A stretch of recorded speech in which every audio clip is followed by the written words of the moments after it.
Hello, everyone. I'd like to call to order the May 21, 2024 meeting of the West Palm Beach Planning Board. Madam Clerk, if you'll kindly call the roll. Deborah Rain. Here. Peter Pivko. Here. Stephen Mayans. Here. Will Carante. Patrick Mayfield. Here. Gene Marcellus Jr. Present. Sam Fish. Here. Let the record reflect that Andres Paradello and Will Carante are not in attendance. Thank you. Next order of business is approval of the April 16, 2024 minutes. Has everyone had the opportunity to review them? Are there any changes or corrections? And if not, I'm looking for a motion for approval. I'll move approval, Mr. Chairman. Motion, have we a second? Second. Motion and second. Any further discussion? All those in favor signify by saying aye. Aye. Aye. Aye. Any opposed? Passes unanimously. Next on our agenda is the report of the planning staff. Ms. Van. Board members, Angela Van, Planning and Zoning Administrator. Present the cases that, Nice jacket. oh, thank you. Were approved by the City Commission since your last planning board, actually since your March planning board meeting, because I wasn't here in April. The first case was Marina Commercial Plan Development. This was a major amendment to allow building identity signs and external sign bans and pedestrian signs. So as you can see here in the orange and the red. And City Commission, you heard it back on February of this year, and the commission approved it on April 1st by 5-0 vote. Next one is the Palm Beach Riverstone Hotel. It was a major amendment to increase the hotels from 150 keys to 233 keys. 16-story building, increase the size of the internal restaurant in the hotel to 7,633 square feet, and provide a new four-story parking garage in the rear. You heard it in this year, and City Commission, I got the dates wrong, I'm sorry about that. I think you heard it in March of this year, and then City Commission disapproved this in May by 6-0 vote. Roseland Gardens RPD, this was formerly Housing Authority, West Palm Beach Housing Authority property, was to build, phase 1 was 148 senior units, and then phase 2, where they would come back later and build, which is on this one, and build another 270, I think this is a mixed-use project. This is for rezoning from multifamily 32 to a residential plan development. You heard this in February of this year, and Commission passed this also in May of this year. Boys and Girls Club, ROSPD in Drew Park. This was basically, the city entered into a lease with the Boys and Girls Club to lease a portion, which you can see the portion shown in the blue was a lease to them, and then the red basically was they had required improvements they had to make, and then the yellow was all the basically impacted area with the new building. Used to build a gym and a club building with an outdoor classroom for that. You heard this in February of this year, and Commission did finally approve at second reading in May, on May 13th. Excuse me, just let the record reflect that Will Carante has joined us. Thank you. And that concludes staff presentation. Any questions? Any questions of Ms. Van? Thank you so much. Next on the agenda are remarks by the chairperson, of which I have none. Next is a declaration of ex parte communications. My understanding is that 1712 is being continued again, so I'm not going to recount my communications there. As to all other cases then before us this evening, I want to state that I have had no ex parte communications. I have received no written communications. I've conducted no investigations, have made no site visits, and received no expert opinions. I request that all disclosures and all written communications be made part of the record. Let me start on this side. First with you, Sam. As to all matters on tonight's agenda, I've had no ex parte communications. I've received no written communications. I've conducted no investigations. I have not made any site visits. I've not received any expert opinions. I request that these disclosures and all written communication be made part of the record. Deborah? As regards to the agenda items this evening, I have had ex parte communication regarding Planning Board Case 1712D to set up a Zoom, which did not materialize. I have not received written communication. I have not conducted an investigation. I have not made a site visit. I have not received expert opinions. I request that these disclosures and all written communications be made part of the record. With regards to all items on tonight's agenda, I have not had any ex parte communications. I have not received written communications. I have not conducted an investigation, and I have not made a site visit. I have not received expert opinions, and I request that these disclosures and all written communications be made part of the record. Well? I'm so sorry, Jeannie. That computer emergency at my work. Okay. So, are we doing the appropriation? No, it's being continued. Okay. All right, in that case, I have not had any ex parte communications regarding all matters this evening. I've not received written communications. I've not conducted an investigation. I've not made a site visit. And I've not received expert opinions. I request that these disclosures and all communications be made part of the record. Patrick? With respect to all of tonight's agenda items, I have not had ex parte communications. I have not received written communications. I have not conducted an investigation. I have not made a site visit, and I have not received expert opinions. I request that these disclosures and all written communications be made part of the record. Thank you, Jean. As to all matters on the agenda, I have not had ex parte communications. I have not received written communications. I have not conducted an investigation. I have not made a site visit. I have not received expert opinions. I request that these disclosures and all written communications be made part of the record. Okay, that then brings us to the swearing in of speakers. Would everyone who plans to speak or offer testimony this evening please stand up and raise your right hand. Do you swear or affirm that the testimony you're about to give in this proceeding will be truthful? Thank you. You may be seated.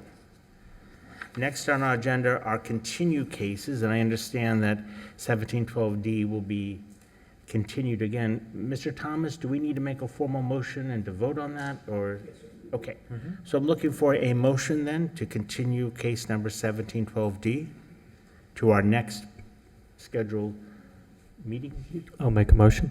We have a motion. Have we a second? Second. Motion and second. Any further discussion? All those in favor signify by saying aye. Aye. Aye. Any opposed? It passes unanimously. Okay. Okay, John, you can go home now. Yeah, I think he is. All right. Okay. So then let us proceed. What's our next case? Hold on, I lost my spot. 1977. Okay, thank you. It's a very good year. May we hear from the applicant?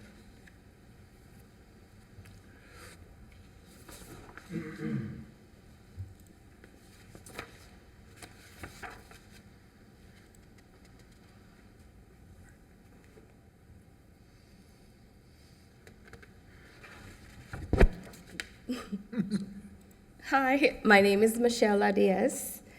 I am the founder of Ladies Lux Venue, the part owner with my husband, and I am glad to present to you as it pertains to the Class B permit. It is located in North Dixie Highway 2401. How do I go next? And this is where the building is located, where it is marked with the orange. This is the space. We worked on it to make it look this modern with the brick wall exposed to create a very tailored, suited to any type of occasion. That is what the venue is for.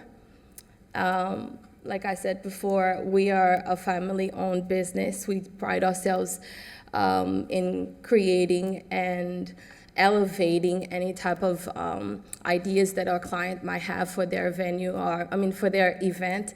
And we do that with elegance and poise in creating and taking part in creating their unforgettable events.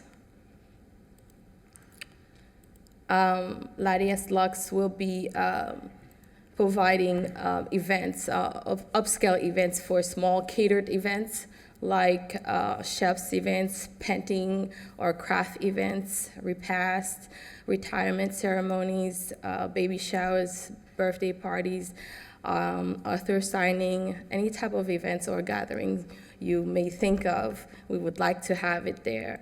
Our values and mission, it intertwine with, providing very, well-based event for the community where it's accessible, where it's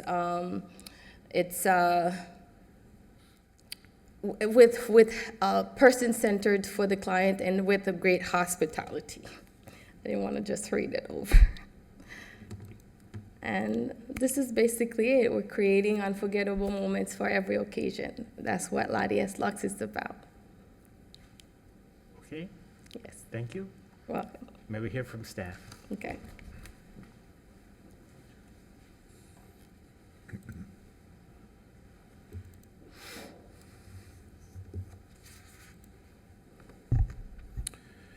All right, good evening, everyone. Jermaine Swaby, Planning and Zoning Senior Planner for the record.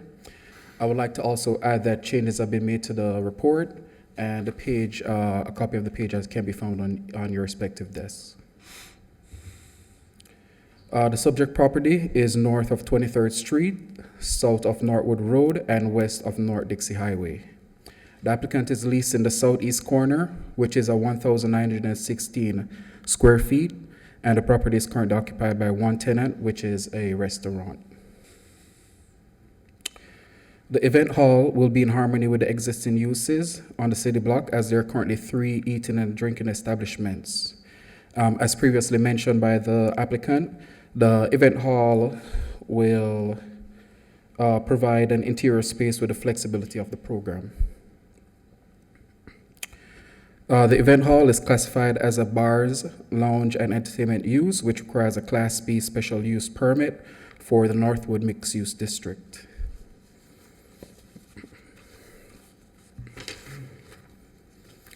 And staff finds that the request complies with the general use standards, the specific use standards, and additional standards. Staff therefore recommends approval with the condition that alcohol can be served during the event with obtaining a caterer's license. That's it. Any questions? Okay, any questions of staff? Let me start, Sam. Anyone, as I work my way down? Any questions? No? Sam, you look like you have a question. Maybe not. Will?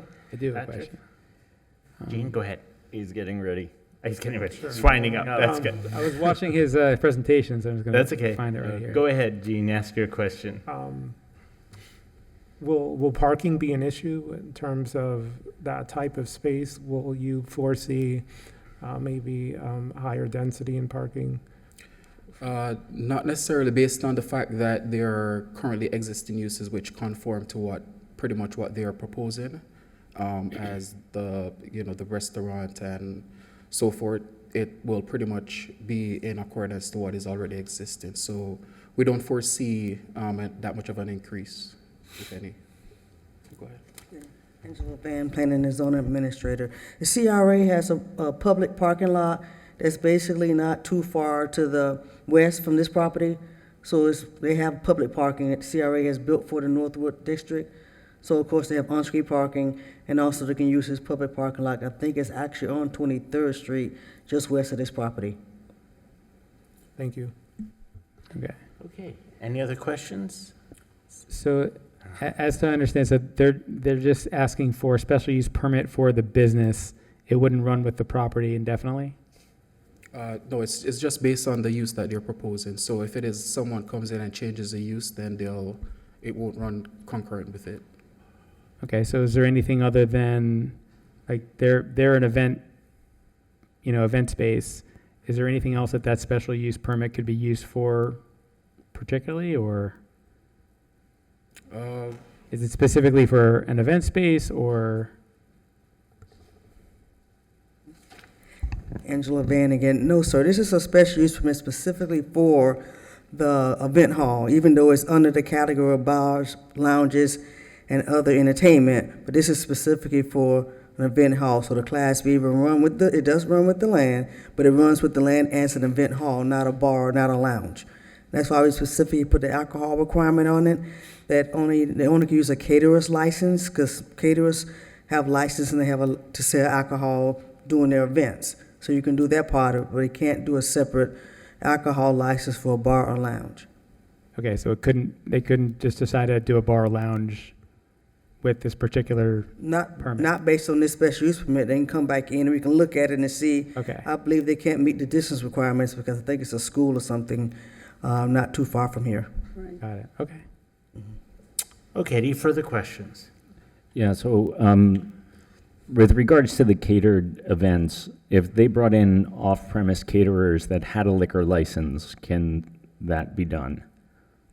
Or they're only able to sell alcohol or serve alcohol if they have the caterer's license themselves? That's correct. So it would just be if it is that they get the caterer's license that they'll be able to serve. Well, the bosses, Oh, Angela Van. No, they can bring in a caterer, as long as the caterer has that. Most caterers have a license to sell alcohol Yeah. during their events. So yes, they can get one themselves, or they can bring in a caterer for food who has one. yeah. I mean, I do agree with Gene. I think parking will be an issue. I know that there's a lot around the corner. And for me personally, being in an area where I know this becomes an issue, how do we ensure that there is some sort of valet requirement when they're having large density events? I'm not against the use. I think it's great use, and I applaud your entrepreneurship, and I want to see you guys Can I succeed. just follow up and get my own clarification on his question? I thought you said that a restaurant had been there previously? A hair salon. Oh, hair salon, okay. No. Okay, sorry, thank you. so the subject property is currently occupied. It has more than one space. It's currently occupied by one restaurant. Okay. I think what he's saying is the building, it's one building, what's the name of the restaurant? Cafe Centro. Yes, but it goes along Dixie and also goes along Northwood Road. So it's one building with several bays. The bays, so that's why I said that it's this one building is what he's saying. That's what he mean by that. Well, and next door to this property is the golf cart guy that we Yeah, the approved golf last cart meeting. guy be We saw him basically last next door to the property. I just remember the building. Yeah. Yeah. So, but to answer the question in terms of, I mean, this is two things, CRA is, at times, they're building more parking, the anchor site, we have a public parking garage, and then you have a lot of on-street parking and stuff is built, but again, it's a kind of an urban area, and valets will either have to valet on a private lot, and it becomes difficult, because in that space, valet would have to be in the middle of on Dixie or on 23rd, so it has to be on the street to do it. So, again, an urban area, CRA is providing more parking, anchor site, plenty of parking on street, and they have, maybe a little walk for some people if they come into an event. But again, I think it's adequate enough parking depending on what days and time they have it. Okay, so not to this particular case, but I would like to see, planning take into account when you're dealing with a small footprint like this and saying a maximum of 100 people, that there be some sort of parking or valet plan that goes with it. Now, Max, is that a fire occupancy one? That's what you want? That's fire? Okay, let's make sure it's 100 people. Okay, we understand. Nothing to do with this application, just Yes. for future. Okay. Any other questions from the board? Anyone from the public wishes to speak? Please, one at a time. That's okay. So we're obliged, yes. Let's bring it back to the board. Other than the parking concern that was raised, does anyone have an issue with respect to this application? No. And if not, I'm looking for a motion for approval. Yeah, read it. I think All right, we are 1977, right? Sunset Strip. I move that the planning board grant PB case number 1977 by Miltho Sam, on behalf of Forest Partners for a Class B special use permit to allow an event hall in the Northwood Mixed Use District Transition Subdistrict. The motion is based upon testimony presented along with the application submitted and the staff report, which constitute competent substantial evidence. The board hereby makes findings of fact that each of the criteria in section 94-36E3 and 4, and also the standards in 94-273D4 of the City of West Palm Beach zoning and land development regulations have been met. In addition, the granting of the Class B special use permit is subject to the conditions of approval contained in the staff report dated May 21st, 2024. I move that these conditions are necessary to ensure compliance with the purpose and intent of the zoning and land development regulations and consistency with the comprehensive plan of the City of West Palm Beach. Okay, we have a motion. Have we a second? Second. Motion and second. Any further discussion? All those in favor signify by saying aye. Aye. Aye. Any opposed? Passes unanimously. So that's a single vote. We don't have a second one. All right, thank you. I believe we're there. Then we'll move on to our next case. You'll send us invitations when you open, right? Yes, that's right. Planning Board case number 1980, if we may hear from the applicant.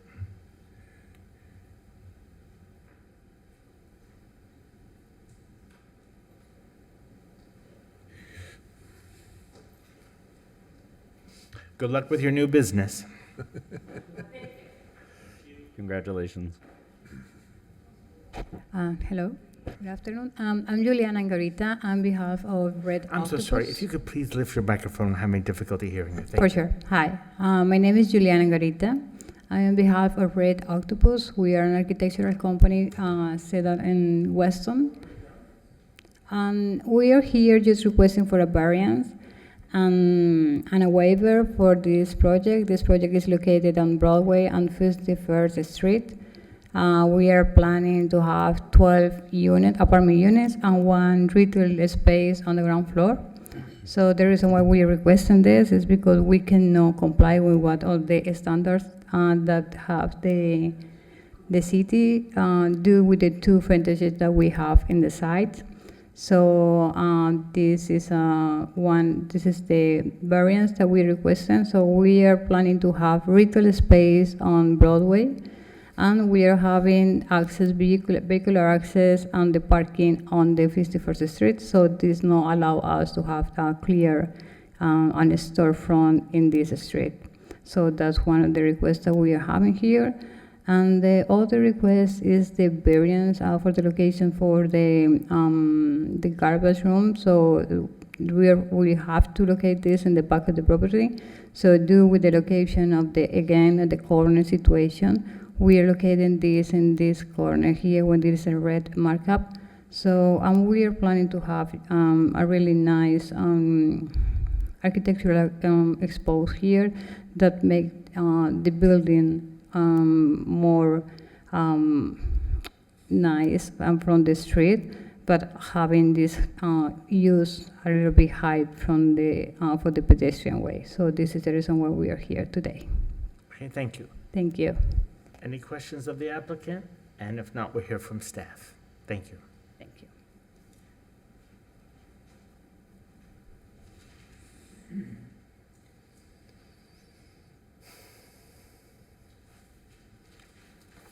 Good evening, everyone, and Volsi, planner for the record. So I'll be presenting planning board case number 1980, 5179 Broadway. It's for a variance and a waiver. The zoning is B-MUD type 2. The site is about 0.225 acres. The current use is vacant. In the north, we have a religious establishment and commercial and residential in the surrounding areas. So the request for the variance is for the north side of the property. They're required to have 70% of frontage along 51st Street. They are providing 11%, which is 7 feet and 10 inches, so the request is for 59%. The second, right here, is just a visual as to what that looks like. We have the rendering on the left, and then at the bottom is an elevation, which shows the numbers. So it has the 7 feet that is right here in the gray, and then the rest, which is the 89%. I mean 59%, sorry, for the requested variance. And the waiver request is on the northeast side of the property, where it says that the dumpster and the storage area shall be located in the rear. It's being proposed to be in the front, and that's what the waiver pretty much is requesting. And here in the site plan, you see it hashed in red for the garbage room on the upper right-hand side. And staff finds that it complies with the variance standards, section 94-38D6. It also complies with the waiver standards, section 94-55E. And we're recommending approval for the variance as it complies with the required standards, as well as the waiver as it also complies with the required standards. Thank you. Okay, questions of staff? You may have gone too fast, but the first waiver request, can you review that again? I completely missed what it is actually requesting.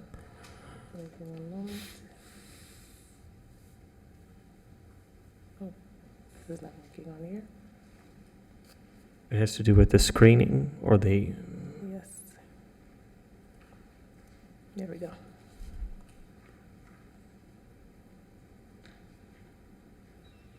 so it has to do with the active use liner? Yes, so they're supposed to have one along Broadway and one along 51st. The one along Broadway is met, however, the one along 51st, let me take you to the site plan, Yeah, I got it now. page 6. Thanks, appreciate it. Perfect. And here you could see that they're unable to meet it since they have the garbage room as well as the entry to their parking area. So they may meet the requirement on Broadway. Correct. Would they meet the requirement along Fifth Street if the garbage, the handicap spot in the entrance was not there? If that was flush against the building? Well, the way that the site is designed, let me go to the page 4. How they have it designed, you can, so the only frontage that they currently have is that glass area where there's the palm tree. So essentially, everything else is screened or covered, so you don't see as a pedestrian inside of the storefront, because what is behind it are uses that are hidden. No, I'm talking essentially. about on Fifth Street. That is from 51st. This is the view from 51st Street. The 51st Street, Yes. okay. So what we're looking at here is what's fronting on Dixie, on Broadway, or what's on? On 51st Street, On what 51st the Street. request is for. Okay, so what we're looking You at would- for this, is this elevation? Yes, they would still need the waiver. What's that? They would still need the waiver because it's not a frontage behind there. I'm sorry. Go back to the first one, though, Which one? the first waiver, Okay. the one with the 59. So on the north side of the property, which is on 51st Street, they're supposed to have what, 51 and a half feet? Of active use, Say that again? of active use. So the maximum they could have is that 70%. That is the minimum that they're the minimum. required. Minimum required. That's why they need the waiver. Okay. And they're providing 7 feet 10 inches, so they're requesting 43 feet of waiver. Correct. May I ask, my understanding of the purpose of this requirement is so it's an active use for people, as part of the urban environment there.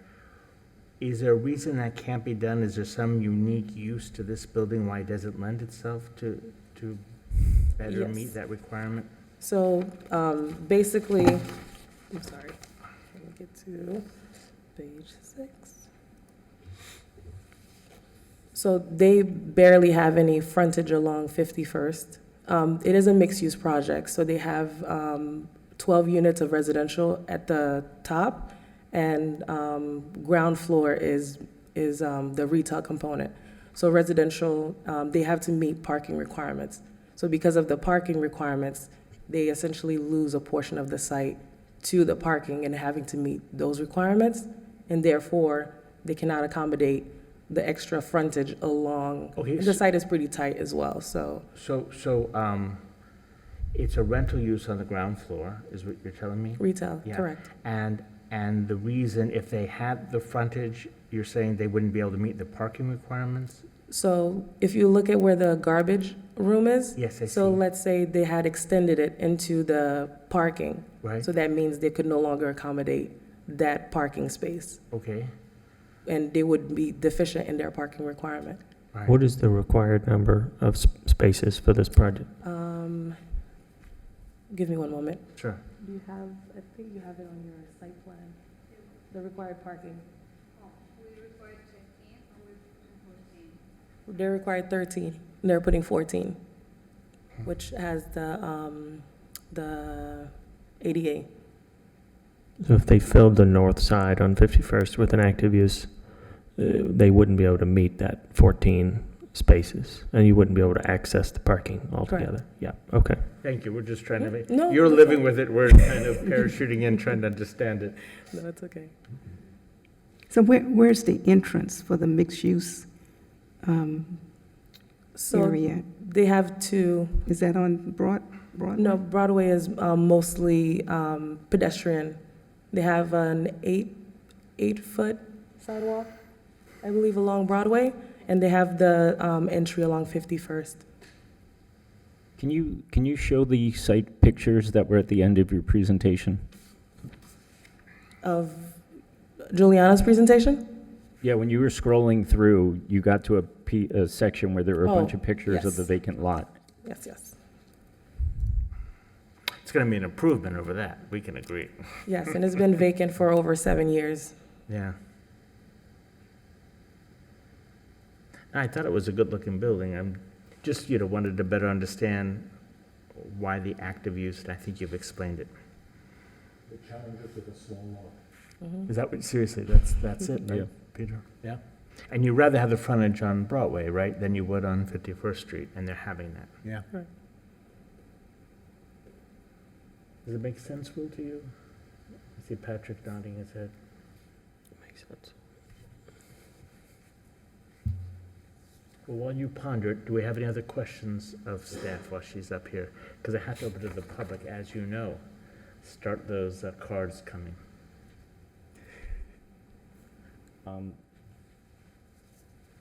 So in your report, it says it does not comply with the general character of the neighborhood. Mhm. Oh, that was a typo in the It in the does report. comply. Yes, it does comply. So they've requested a variance from the design. So that was the portion where it complies, however, the design portion, that one element, which is the garbage being in the front, would be, but staff finds that it complies with Right. the standards. Those Yes. are like important words. It does not comply and complies are two Yes, different it does things. comply. Sweating valves, right?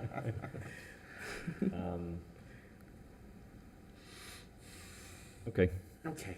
Any other questions of staff? And if not, I invite anyone from the public who may wish to be heard on this application. And if not, let's bring it back to the board. Any concerns? I mean, you explained it well. What did you say about the problems of a small, why don't you, if you could expand on that a little bit for all of us? It's very difficult to do this type of development on a cornered lot. I think it will work better mid-block, but you have so many constraints because you are on a corner. And that's why, they're requesting variances. I have no problems with this one, it's a good solution. And the But it frontage certainly- is on Broadway, which is where we were most worried. Right, I think that's important, that they meet the requirement on Broadway, whereas the lesser street is not as important here. Well, I do have a problem with the scale on such a small lot. However, a flag needs to be planted on Broadway to spur development, and something that's, different, unique, to go onto that space, so I don't have a problem with it. Mhm. Okay, if not, then I'll look for a motion for approval. You want to move it? Okay. I think we need two motions, right? One Yeah. granting the variance and the And other the first, okay, I move for granting the waiver.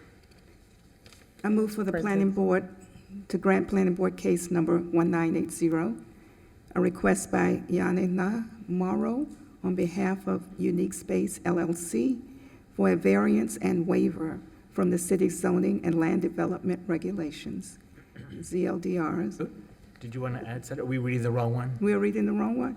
We meant to say. I'm sorry. This okay. I have it This right one. here. I knew you were doing that extemporaneously anyway, so I Okay. know you're not reading. I So- didn't mean to offend you. I move for the planning board to grant planning board So case stickler.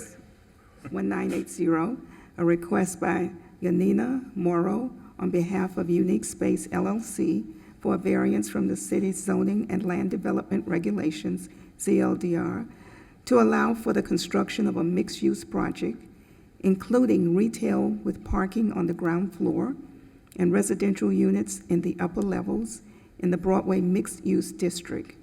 The motion is based upon the testimony presented, along with the application submitted and staff report, which constitute competent, substantial evidence.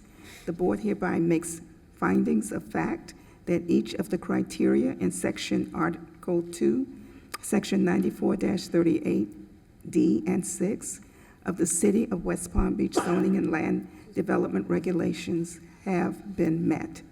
In addition, the granting of the variance is made conditional upon the following restrictions, stipulations, and/or safeguards that I move are necessary to ensure compliance with the purpose and intent of the zoning and land development regulations and consistent with the comprehensive plan of the City of West Palm Beach. Okay, motion and second. Any further discussion? All those in favor signify by saying aye. Aye. Aye. Anyone opposed? Passes unanimously. Now we have one more motion. The second part. Yeah, that was the variance, and now we need it for the waiver. I'll make the motion. Okay, I move that the planning board grant PB case number 1980, a request by Yanina Morrow on behalf of Unique Space LLC for a waiver from the city's zoning and land development regulations, CLDRs, to allow for the construction of a mixed-use project including retail with parking on the ground floor and residential units in the upper levels in the Broadway mixed-use district. The motion is based upon the testimony presented, along with the application submitted and staff report, which constitute competent substantial evidence. The board hereby makes findings of fact that each of the criteria in Section Article 2, Section 94-55E of the City of West Palm Beach zoning and land development regulations have been met. Second. okay, a motion and we have a second. Any further discussion? All those in favor signify by saying aye. Aye. Any opposed? Passes unanimously. Thank you so much. Thank you. Okay, that then leads us to lastly the code revision cases, and we'll be taking 1981A and 1981B together. Dottie? Good evening, Dodie Glass, Assistant Director of Development Services. And you may recall that we were here going back to sometime before we did the November adoption, talking about the EAR amendments and the comp plan and some housing changes. So this is the continuing saga of the workforce housing program and its implementation here in the city. Originally, we had what was Resolution 30622, which was in response to the state statute, House Bill 1339. And the idea was that we could if you will, go around some of the processes that we require for land use and zoning changes, and in the name of providing, producing workforce housing, bring forward projects with additional provisions. We created Senate, or our Resolution 30622, which allowed us to do that. As we were implementing that program, we were going to come back with code changes then, except then there was Senate Bill 102, the Live Local Act. Let's call it Live Local Act 1. Live Local Act 1 made some changes, and one of the things they did is they no longer allowed the provisions to apply in residential districts. Well, it's sort of, and you could imagine, it was the most interest that we got was really for more multifamily units in multifamily districts, in the residential districts. So we went back to the drawing board, and that's why we said, okay, we have our EAR amendments. If it was okay to preempt our comp plan process, maybe we'll just put that in our own comp plan and come forward. So here we are, the state approved that direction, and what was interesting is before the new legislation kicked our program out, before July 1st, we opened the process and allowed in projects up until June, the end of June, June 30th, and we had basically 7 projects that have come through the 30622 program that we had, and that basically would have 439 units that it's producing of workforce housing. That may not sound like a lot, but in a year and a half, that is a lot compared to many other programs, and we felt like we were on the right path.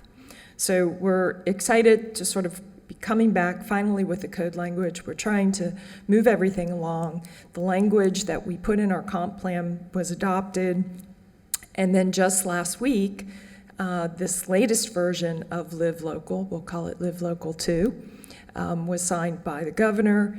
It is now the law because it was enacted upon signature of the governor. And we have included, originally we were going to try to deal with this separately, and we were sort of deciding how to deal with it. And as I go through the program, you'll see one of the requirements under the Live Local legislation requires us to have an administrative approval process. So we're creating one anyway, so we're just folding that into this process. And pretty much what we're focused on is creating incentives that allow for more production of workforce housing, which also would include affordable. And I'm then so sorry, I want to follow your presentation. Yes. What was the difference between Live Local 1 and Live Local 2? What did they add to it? They took out, if you will, the applications being able to be made in residential districts. So from our perspective, that was a good change.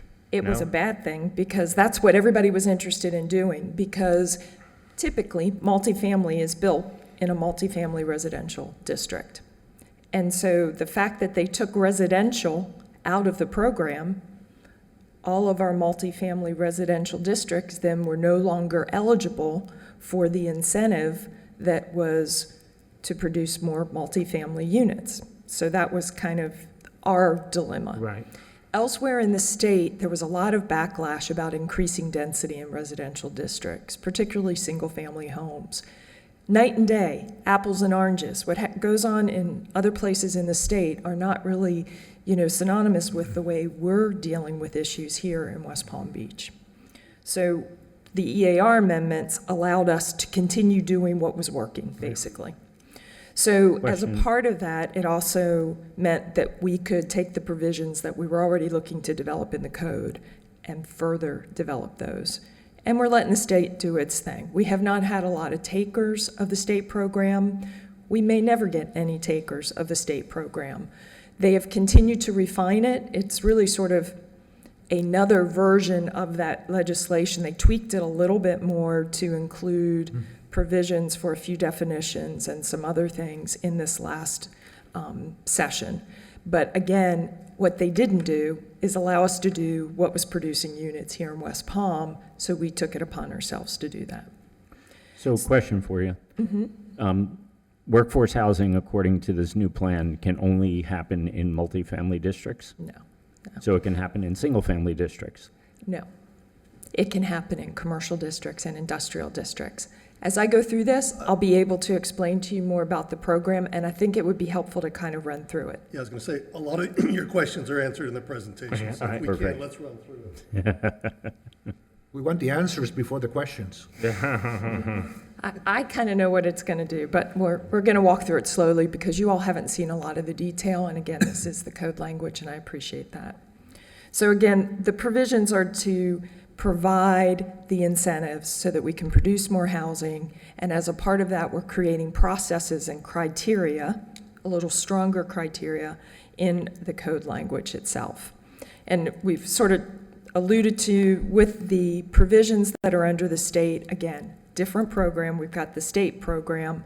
The requirement there is that it can be within a commercial district, an industrial district, or a mixed-use district. A minimum of 65% of the project as they propose it must be for residential use, and it must be a minimum of 40% of the units that would qualify as workforce housing, which for the record is up to 120% of the area median income. With that being said, nobody's been knocking down the doors to do this. Those units would have to be held for 30 years. And that program will have to exist. By law, we have to honor someone that comes in, and we would, but that's the state program. Our program, which we're referring to as the Affordable Workforce Housing Overlay, is, if you think of it as a special district, that special district has not only criteria, like a mixed-use district would, but it has processes that are associated with it. One of the ongoing things we always talk about is how to expedite these projects through the process. So we have tiering based on the intensity of the project, based on the amount of density they're asking for, and based on the amount of workforce housing they're going to provide. And we have a tier that will be administrative. We have a tier that will be just like we've been doing, taking them straight to the commission. So the more intense projects still will go through a public hearing process, to the commission, and that process will remain unchanged. But what we did for the administrative process, and we realized as we had some experience with projects coming in, is that we had, let's just say, the housing authority come in with a smaller site, smaller impact, 100% workforce, actually affordable units, which is an even lower threshold. And we didn't want to hold them up. We wanted to be able to move them through. So we have an administrative way to do that. If it's 100% qualified as workforce, we'll put them into the administrative process. And we give the right for some waivers and variances with that. In the next tier that is still administrative, if they do not exceed 40 DUs an acre, and they come in and they're not asking for more than 25% relief from a waiver variance provision, and they have at least 25% of the units or half of the bonus that they're requesting as workforce, we will also consider them administrative. And if it's more than that, if they start to double their density above 40 DUs an acre, by the way, they're going to max out anyway at 64, and I'll go through that and where we have some parameters set in the comp plan language. But basically, again, that will still go through the public hearing process at the commission level. Two slides. This is the state. Okay, unless so. This is just the state. Okay. You good? Yeah, I just was trying to see where it said It's about the adjacent to the single family. Right, so the state, yeah, they have an interesting definition, and I might as well hit this because I will come back to this in the criteria that we create for our program. They talked about adjacent. They've defined adjacent in the state statute to mean if it's adjacent on two sides, however, that doesn't, if there's an alley or a roadway or anything in between, it's no longer adjacent. So we in the city traditionally have treated adjacency differently. If we have residential and non-residential and they abut, we consider that adjacent. Even if there is a street between or an alley between, we're still dealing with that dynamic of those uses. We're going to continue to do that in our program because we have places in this Broadway corridor you were just looking at is one of those areas where we could be impacted with the historic district and residential units, an alley, and a project that wants to come in utilizing either our program or the state's program. State, we can't do anything. Our hands are tied. It's whatever they tell us we have to do. That's fine. But for our program, we're still looking at adjacency differently, just so you know, in our traditional way, if you will. So we've got 2 levels of review. And then, like I said, there's standards. The standards are set in part by the comp plan. They are also further established in the code that we're writing. And I'm going to go through this. I'll show you some more details as we go forward. Variances and waivers will be permitted, but we have criteria for those as well. In the scheme of the approval process, what is different here, what moves these projects through, is that they don't have to ask for a comp plan amendment or a rezoning to put more units on this site if they're building the workforce housing, or to actually put residential in a non-residential district in the name of workforce housing. Generally speaking, we have the ability to double densities, and this is just, again, general framework. I'll narrow down in it as we go forward, but double the density in the multifamily districts, but we'll also allow residential and non-residential districts, and there's a few tightly defined light industrial and industrial areas what we will consider residential. The other thing is that we made provisions in the community service district to allow residential. And that's because there were groups that were coming in, often associated with churches, that wanted to do special needs housing for seniors or for folks with memory care, but also we saw where they wanted to utilize a part of the property for housing that could help in terms of the relationship of the church and the community. But this also applies to areas like hospitals that have some extra property. Maybe someday they might like to put housing for employees right on site. We would have a mechanism to give them that ability. And I'll go into detail about what some of the provisions are. There are criteria that's established for that. And again, we're allowing the use of residential in some non-residential areas. Ordinarily, that would take a rezoning or a comp plan. So in the land use element, one of the things that you saw is that we created a policy 1.1.3 that had always been there that set ultimate standards for intensity in districts. What we did is and it's highlighted on the bottom of this page, but we basically said for these districts, the ones that it will be applicable to, we've created a standard. You can't exceed 64 DUs an acre. In many cases, you can't get that high, but it set the maximums so that there wasn't a free-for-all in terms of what someone could request in an area. This is still, if you will, a controlled review in context for what we have already in the city. The other thing that we did is we talked about that this would be on-site provisions of workforce, and that is duplicated in some of the other policies. These are the district standards, and I know there's a lot in here. It was in your packet, but the short version of this is when we did the 30622 implementation, we set standards that were very similar to what we had in the code when we looked at the adjacency issue, commercial and non-residential. We have our commercial east district where we had mixed uses and other mixed uses, and we carried some of those standards forward. So for example, when you're adjacent to single family, we're looking at limiting height to 65 feet. When you have a combination of some residential and non-residential adjacency, we'll allow you to go to 90.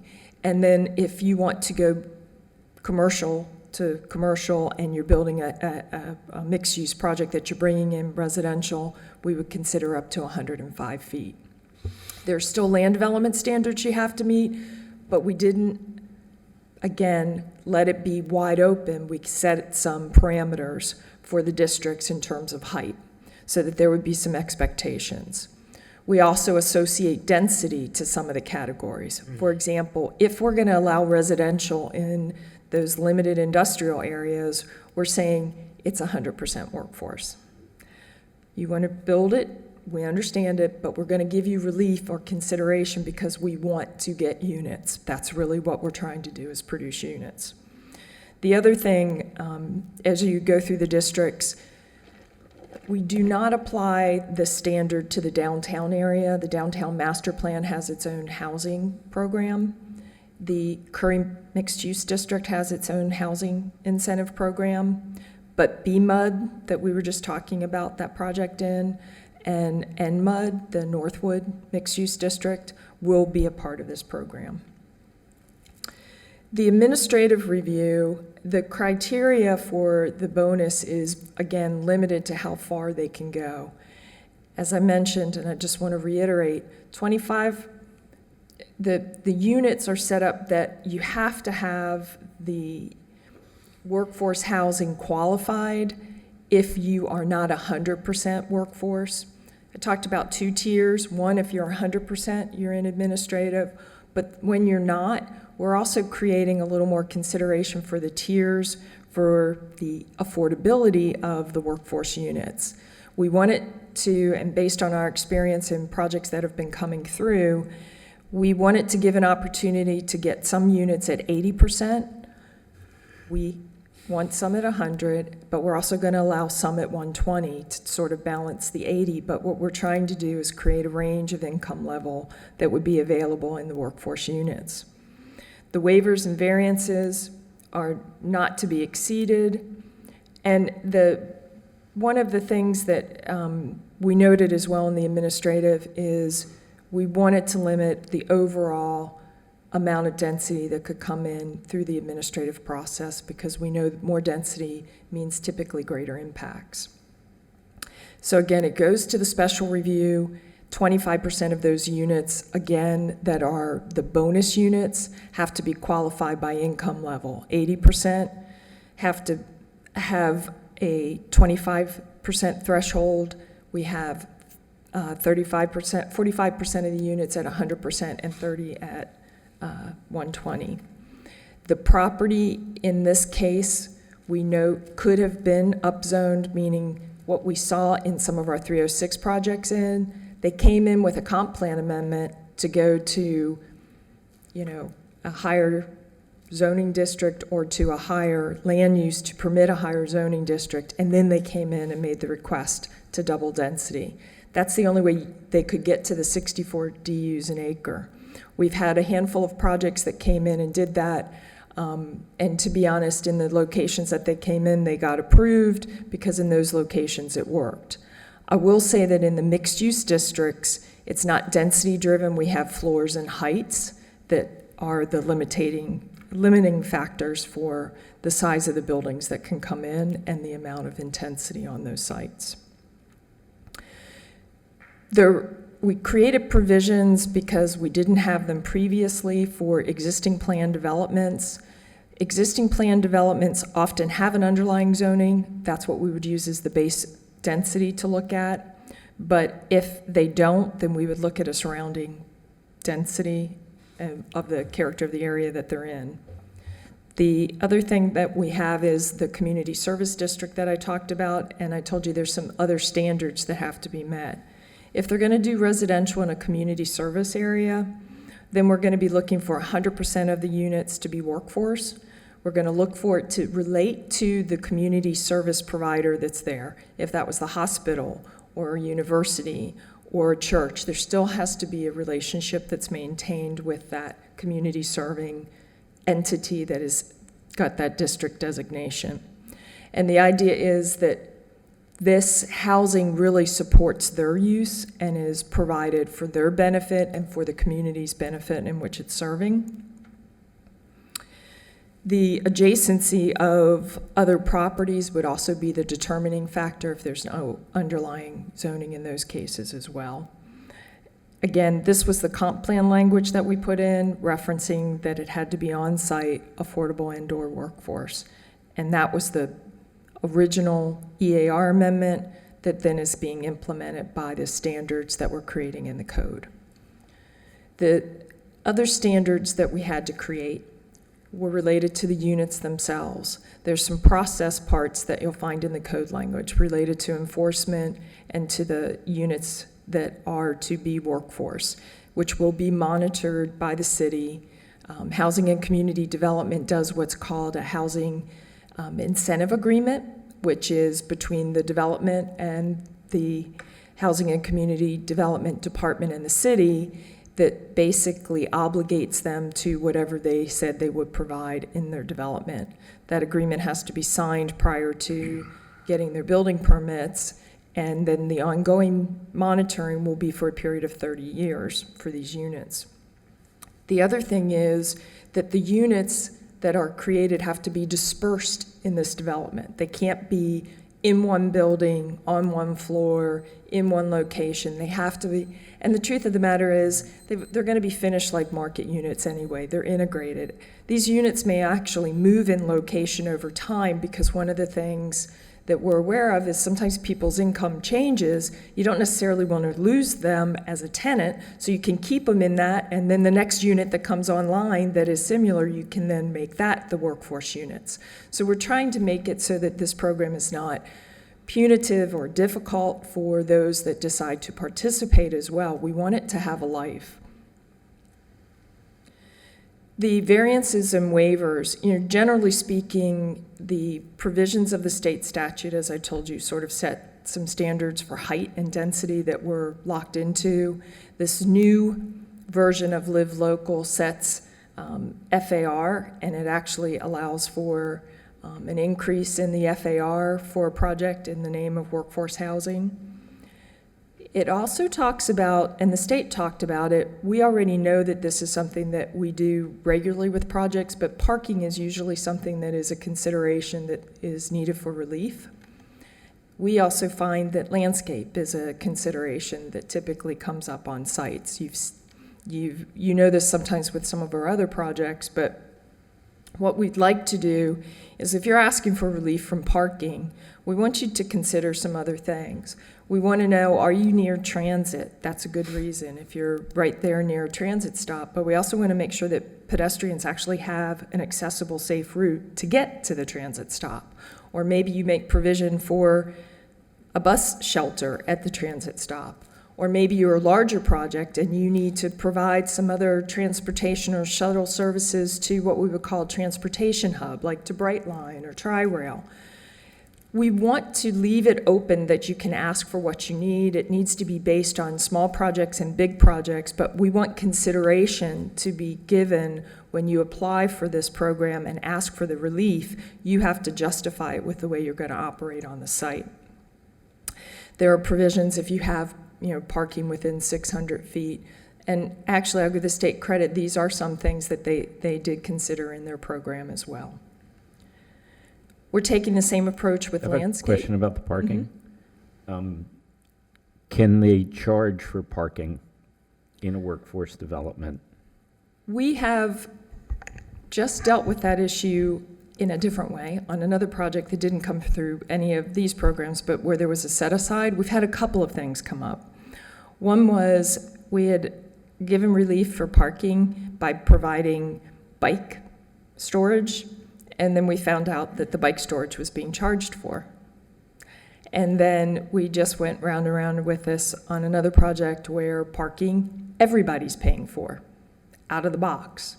It's something that they said, that's the way it's going to be, that's the fee. So they agreed to reduce fees. We have not said that you can't as a policy statement in the city, because there's a range of programs that we have. But what is also happening simultaneous with this effort is the reactivation of the Affordable Housing Advisory Committee, and that's through Housing and Community Development.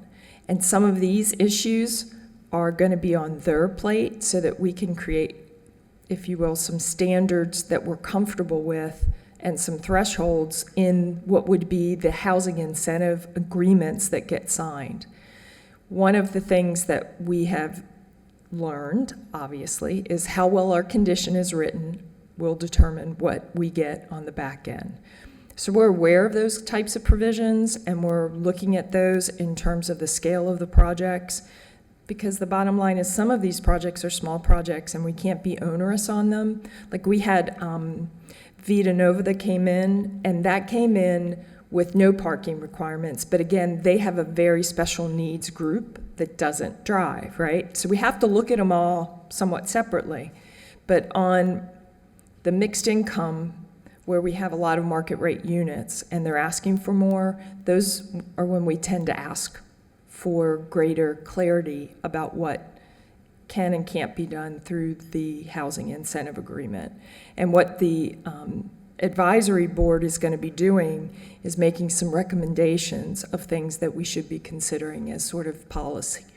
One of the other things that has come up, like fees and fee waivers and those kind of things. But the bottom line is we also have to balance that against what's fair for the different types of projects and what works in certain marketplaces. So it's a little bit of a slippery slope, but we know that if we at least force the discussion up front, we're not disappointed in the end with what actually transpires on the site. And that's what we're trying to do in this program.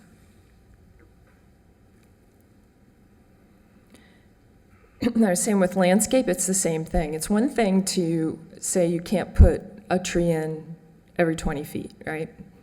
But we don't necessarily want you to put a bunch of shrubs in or something else. We want you to think about how the landscape functions on the site, because it really does have a function. It has an aesthetic, but it also has a purpose.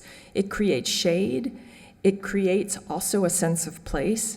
It can also work as green infrastructure. A large live oak can soak up a bunch of water. So when you come in, we want you to think about those things when you ask for consideration for less landscape. So if you need a waiver, we'll consider it depending on what the nature of your project is. You can ask for different things. We do a lot of these things already in our code. Our downtown code does different tree heights. You know, you can select a specimen tree, a larger tree. You can do different types of shade structures. There's all kinds of things that can be incorporated. Again, what we're trying to force is the thought up front, because these projects are meant to be perceived not only well by the rest of the community, but they also need to be well received by the residents that live there, and there needs to be considerations, whether it's the pedestrian system or the way the landscape creates amenity on the site. Dodie, can you go back to that one for a second? Mm-hmm. Can you tell me, what do you mean by structural soils? Mm-hmm. So one of the things that we have seen more of is creating pervious areas that maybe aren't grass, aren't soil, but they are either through pervious pavement, pervious pavers, and as a part of that system, underneath, you can also create what we call structural soil that is, and there's a couple different ways to do it depending on where you are, but the idea is that those soils are technologically thought about in terms of supporting the life of maybe tree roots underneath, but you can still drive over the surface because the top level is maybe pervious enough, or you've got enough of a pervious area that it comes in and that water is held underneath in a structure that can still maintain weight on top of it. And I think we'll probably see more of these types of things. We have created our streetscape in Clematis. If you know, as most of you know, it's been through several versions of streetscapes and different versions of trees and tree plantings. And part of what we've gotten to now is underneath there are things happening to give those trees room to grow and be supported. So that's basically what a structural soil is. There's also some cage systems and some other things that I've seen used on some properties that we don't see a lot of, but they do exist. Okay. My question is, this started out as the affordable and workforce housing, and the more you talked about the housing incentive agreements, it seems like the workforce housing just kept rising up. Now, what are the provisions, if any, in this incentive agreement for affordable housing? Well, this particular program is primarily designed for workforce. It was, and what we will have more combined in a unified program. Part of what, truthfully, we've been talking about is getting all of our tools in the toolbox in an overall housing program. But these density bonuses are being utilized by, we have a couple of projects, 1551 Forum came through, and they're not asking for anything, but they've agreed to come in, do residential in what was a non-residential area. It then was a requirement that 25% of those units be workforce, and they're doing that, and they're not asking for anything. They had to ask for some relief on landscape and a couple other things, but they came in with that provision, and they intend to build a development that will have mixed income that can do that. At this point in time, that's what their plan is. We have other projects in more challenged areas that have come in, hit lower thresholds. 8111 came in, requested more units, and some of those are to be workforce, and some of those units are actually going to hit lower thresholds that would account as affordable. One of the things that we know is that this is not by itself an answer to all of the production, but we have, for example, the CRA in their programs provides a little more level playing field for those developers that come in, and if they're reducing rents, they're using the TIF monies to make up the difference between the market rent and the reduced rent over a period of time, and doing agreements with folks to do that, to try to help get those lower thresholds. We also have grant monies, we have loan programs that also provide for relief to try to get units down. What has been discussed with the CRA and Housing and Community Development is that we want to create incentives that allow you to come in and consider doing more mixed income housing. And if you come in and you want to do deeper thresholds and it's more difficult in terms of income level or in terms of the economics to make that happen, we do have some resources for that. But we want to be able to analyze that and make sure that we're getting as much as we can for what we put into these projects, because the tiering of all of this is somewhat elaborate in some of the projects.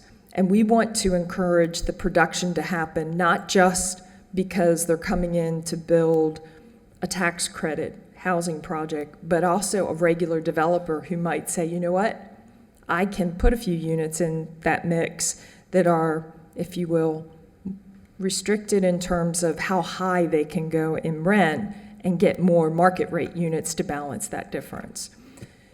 It's not going to be in itself a panacea for any affordable project because they're tough, but it does give mechanisms to those projects in addition to just straight funding. It gives incentives for additional density and for consideration in the process. The expedited processing and all of that is a part of what happens in this program.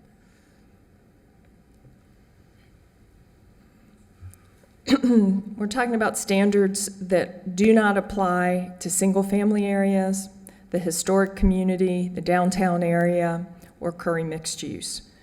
They do apply to the mixed use, or going, I guess, from the top, the multifamily districts, our multifamily 14, 20, and 32, our commercial districts, and our mixed-use districts. I noted that BMUD and MMUD are both in this, and the industrial areas closer to arterials and areas where we think that residential might be more appropriate. We've had a fair amount of experience in some respects because of Resolution 30622 and talking to folks that are looking at trying to build workforce units either through what we've provided in our program or under the state statute under Live Local, along with many other versions of many other projects, whether it was through the Housing Authority or others. We've had a developers roundtable. We did that prior to the comp plan amendment being brought forward, but we did it again with regard to the direction of this language for the code, and then we came back again with another version based on the parameters that you see for for this code amendment. We just did the commission work session yesterday, that we have been talking to them along the way about what this program is and what it does. The next step, obviously, is to, after we would leave here, we'll go to first and second reading at the commission level for approval. There is a lot of interest. We're trying to keep it moving, but by the same token, it is there's a lot of detail to it. I know you all might have some more questions, but I wanted to try to give you as much background as we could without boring you to tears, but it is a little technical. All right, any questions? Yeah.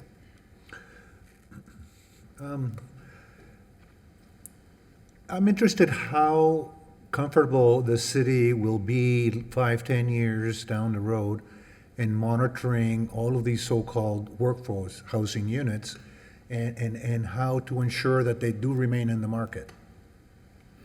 Well, what's interesting is we've been watching what some other jurisdictions have been doing. We have some experience already in the city. And what the plan is, because we have more and more units and we have more provisions, is that we would probably create a whole entity, probably start by contracting out with a monitoring group to do that. That's why we're trying to standardize all of these agreements.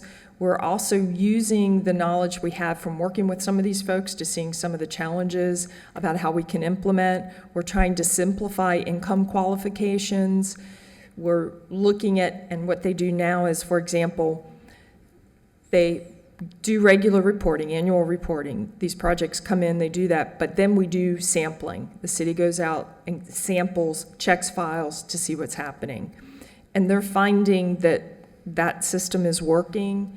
We also talked very hard about the fact that we want the hammer on the backside. If you're not doing it, we want a means to make it painful. The other thing we haven't talked about, but it is a part of what has been done under the Live Local Act, that it can be very significant for some of these projects, is that there are tax abatement provisions for workforce housing. Well, if you're not going to meet those standards, that's a big penalty in itself. That probably will help. We do know that there were developers in another jurisdiction who claimed that it was worth it to just go ahead and rent at market rate and just take the hit for the fine, because the fine wasn't a big enough slap.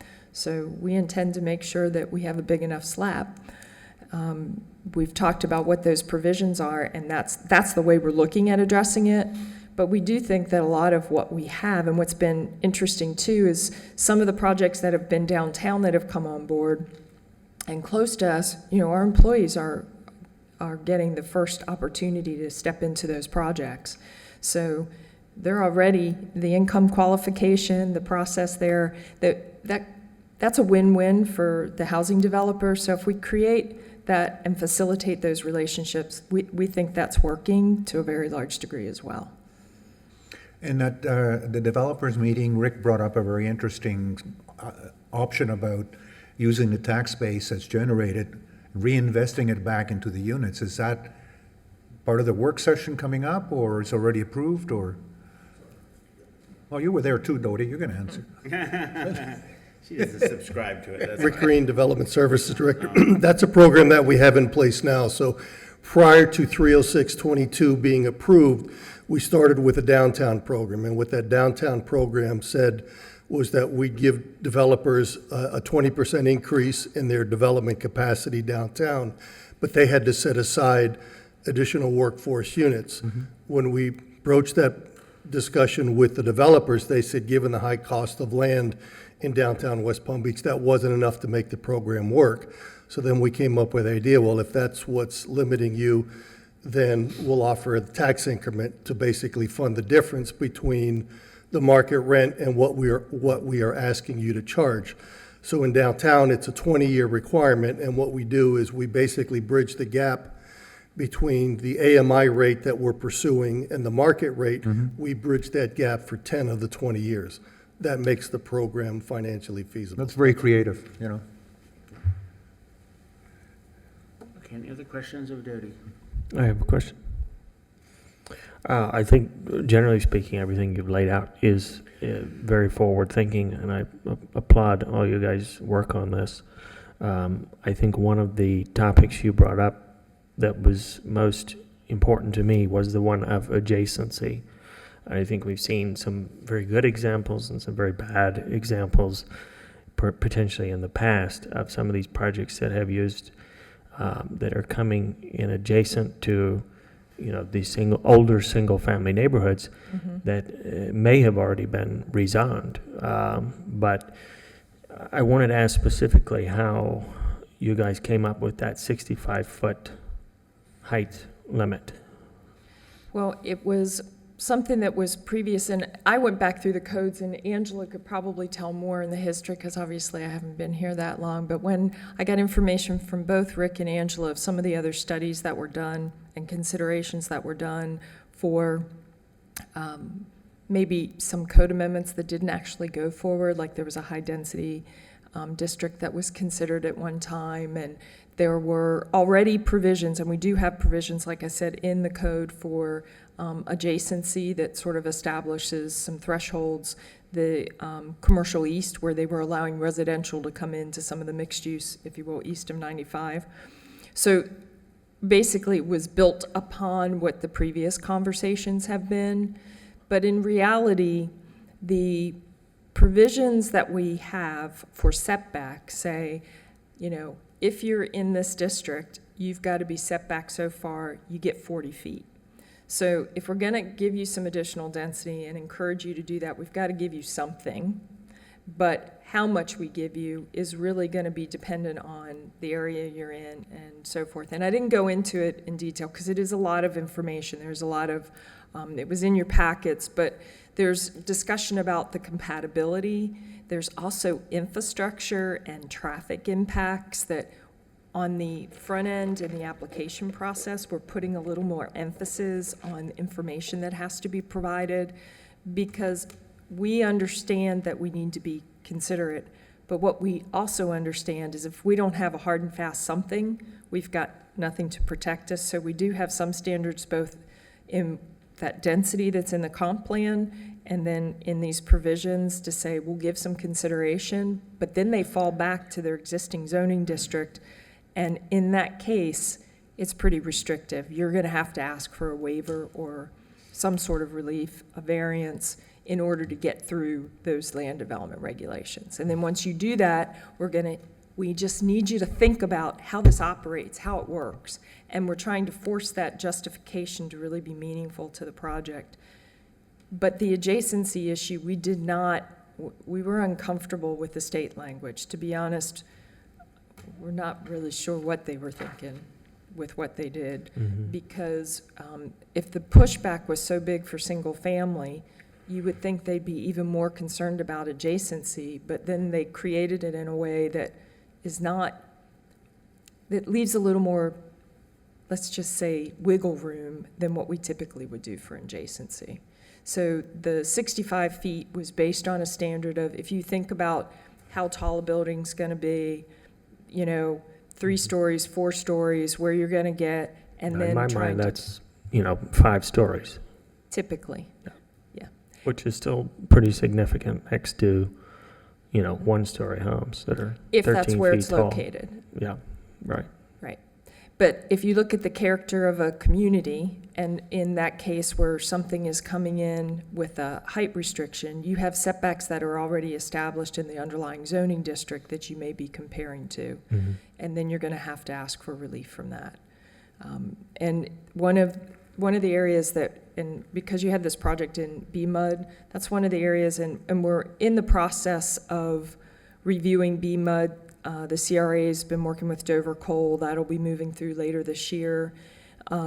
And we're trying to create the synergy between those projects, because that was limited to 3 stories. Then they're talking about going to 6 stories. And now we're saying you only get to 6 stories if you're doing workforce, and we're creating some provisions. But those lots are small, they're challenged. There's alleyways and portions that help, and we've already got projects walking in the door that are pushing those envelopes pretty substantially. So it will be an ongoing conversation for us, but we were comfortable with what sort of the precedent had been with the 65, and that's what we've been talking about.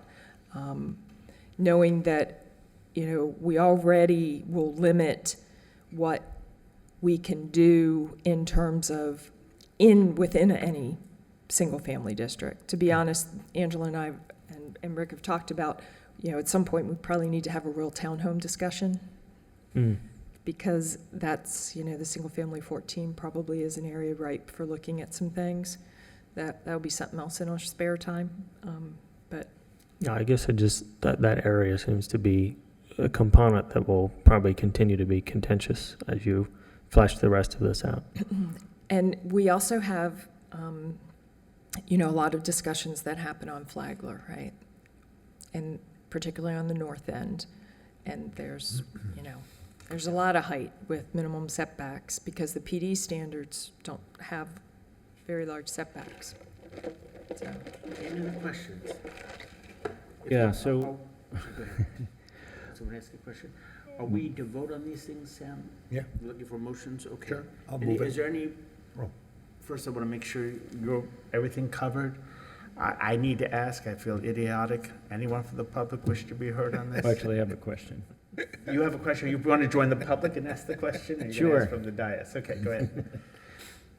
So I noticed that in what's being proposed that the planning board is being sidestepped and a lot of it is going to be going directly to city commission. Which is what happens now, or happened under 30622. It's a blessing, trust me, Bob. It is and it isn't. I mean, when you look at, what the city has to worry about in terms of a city commission, to then take things away from the planning board, from non-elected people, to review plans from an objective point of view. You're forgetting, we took a lot of stuff from the commission, too. That's exactly what I was going to mention, that the two cases you heard today, that approval ended with this board. Yeah. So in the mixed-use districts, you have final say, just like a lot of the big projects, Alara, Jeff Green's Plot 4, the final approval rests with this body, so much so that I meet with the mayor once a month and go over projects that the commission's not going to see, so he's aware of the action, just like Angela presents to you. I do the same with the mayor, let him know what projects. It also we're speeds seeing. up the whole process, too. Yeah, and keep in mind that, as Dodie mentioned, we've had 7 projects come in under 30622.